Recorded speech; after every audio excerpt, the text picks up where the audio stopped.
Kilalang palaban at walang inuurungan si Vice President Sara Duterte kaya naman hindi ito natitinag sa usapin ng impeachment laban sa kanya. Sa panayam ng media, ipinakita ng pangalawang pangulo na wala itong anumang pangamba sa ipinopormang impeachment cases upang patalsikan siya sa pwesto.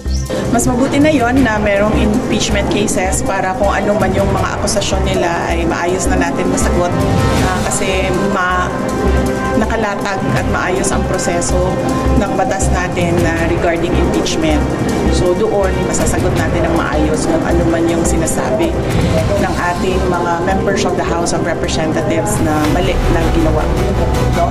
And mas mabuti na rin yon na merong impeachment dahil doon sa impeachment, ako lang yung hinahabol ng mga members of the House of Representatives. Hindi na nila tineterrorize yung mga kasamahan ko sa Office of the Vice President.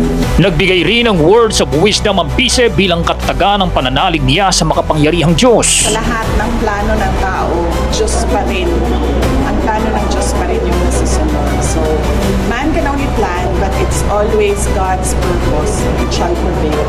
Una nang sinabi ng bise na politika ang dahilan ng lahat mula ng buksan ng Quadcom ang investigasyon hinggil sa confidential funds at magtutuloy-tuloy umano ang mga banat sa kanya hanggang 2028 presidential elections.